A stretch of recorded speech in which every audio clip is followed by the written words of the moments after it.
So today I'm going to divert from our text a little bit because in the Sravasti Abbey Friends Education Program, or SAFE program, there was the last module was on emptiness, the nature of reality.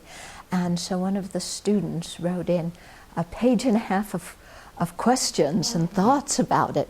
And I was really delighted to see this because it shows that he was thinking deeply about the material. So I'm going to try and I won't read everything he said, but I'm going to try and explain some things that hopefully will address his questions, okay? So first of all, to talk about the 5 aggregates, okay? So we have the body, which is the physical aggregate, and then the 4 mental aggregates: feelings, discriminations, conditioning factors or volitional factors, sometimes also translated as compositional factors, and then consciousness. So those are the 4 mental aggregates. Now, there's something a little bit tricky here about the word consciousness, because in English we use the word consciousness to translate a few different Tibetan words or Buddhist words. So in some of those translations, the word consciousness is synonymous with mind and refers to the whole conscious part of us, that feels and emotes and perceives and cognizes and everything. When we're talking about the 5 aggregates, however, the English term consciousness more accurately would be called primary consciousnesses. But because it's sometimes very difficult to always say primary consciousnesses, we just say consciousness, okay? So what this means, a primary consciousness is a consciousness that perceives the type of object it is. So we have a visual consciousness that perceives colors and shapes, and auditory consciousness that perceives sounds, the gustatory consciousness that perceives odors, the olfactory consciousness that perceives odors, the gustatory consciousness that perceives taste, the tactile consciousness that perceives all sorts of different physical sensations, and then the mental consciousness, which thinks and then also sometimes can perceive things directly. So in the context of the 4 aggregates, consciousness is referring to the primary consciousness. Okay? Whereas in other situations, the word consciousness is synonymous with mind. Okay? Now, we also have the term clear light mind. Okay? And this can get confusing to people because when we're just talking in the context of sutra, we only talk about mind or consciousness. Okay? And within talking about that mind, there's different levels of coarseness and subtlety of mind. For example, our sense consciousnesses are very coarse, and the mental consciousness that has actualized serenity and can focus single-pointedly on an object is much more subtle. That's in the sutra context. In the tantric context, we talk about the subtlest mind, which is called the fundamental innate mind of clear light, or for short, the clear light mind. And this refers to the subtlest level of mind that is after the sense consciousnesses have absorbed in the death process, after our gross mental consciousness which thinks and imagines and dreams and so on, after that absorbs, is just an extremely subtle level of mind that in ordinary beings only appears manifest at the time of death. Okay? But we only talk of the clear light mind in the context of Tantra. Okay? Not in the context of the Sutrayana path. Okay? Now, another word, the merely labeled I. And how the Prasangikas talk about the I as being something that is merely labeled. what that means from the Prasangika viewpoint, which is the Prasangika is the highest philosophical tenet system within Buddhism, is that when you search to find something that is the I or self, you cannot identify something that is it. When you search through the aggregates, none of the aggregates in and of themselves are the person. Okay? Because if the person were one of the aggregates, let's say the person were the body, then we could never say I think, because that would mean we would say the body was thinking. And if we said any of the aspects of mind were the person, then we could never say I'm walking, because you would have to be saying that that particular aspect of the mind was walking. Okay? So we cannot find something within the aggregates that is the person, and nor can we find something separate from the aggregates that is the person. In other words, you can't have the body and mind here and person somewhere else. Okay? So what's the relationship between the aggregates and the person? The person is merely labeled independence upon the aggregates.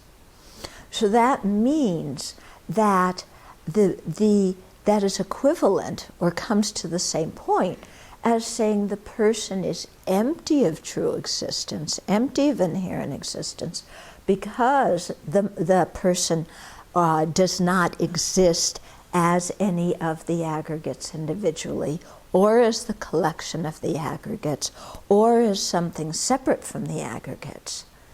But it also means that the person is not totally non-existent and totally unfindable, because the person exists.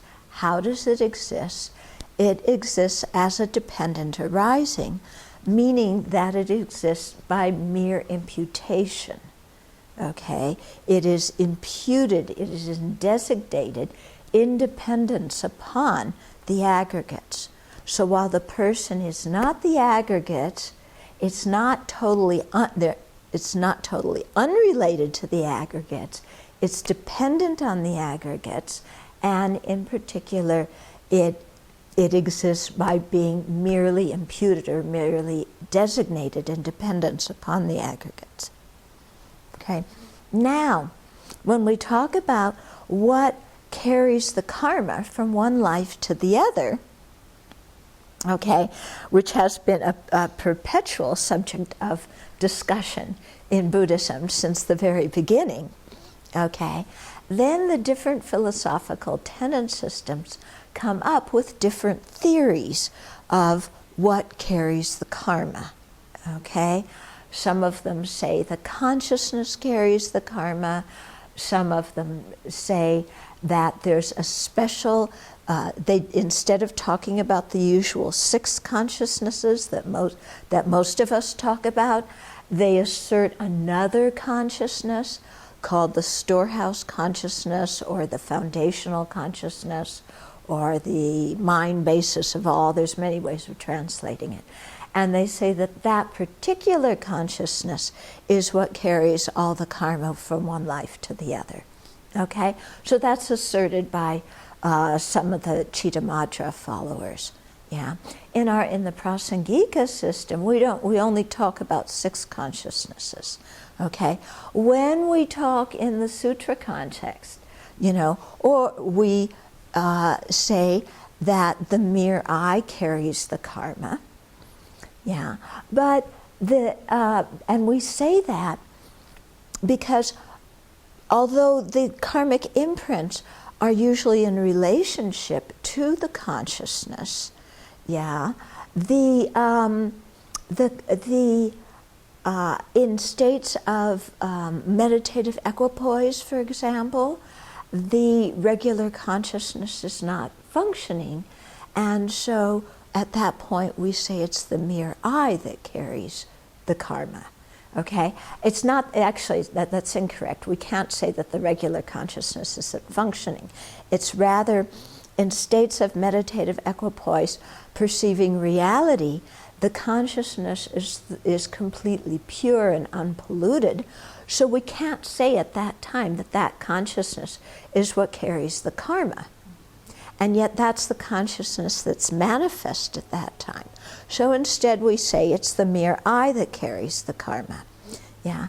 In normal parlance, when people are awake, we may say the mind carries the karma, or the mere I carries the karma, because at that point, the consciousness as a whole here, we're not talking about primary consciousness, but just consciousness as a mental event in whole, that consciousness is the primary basis of designation for the mere I when we talk of the context of what carries the karma.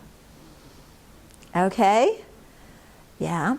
And so, you know, at the time of death, if we're talking in sutra terms, yeah, the primary basis for the designation mere I is the consciousness. So sometimes people will say the consciousness carries the karma.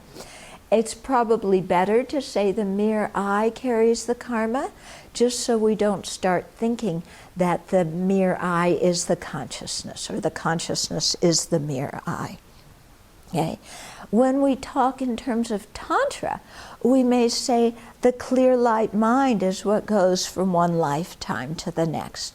So, you know, then we would say, well, then the clear light mind carries the karma.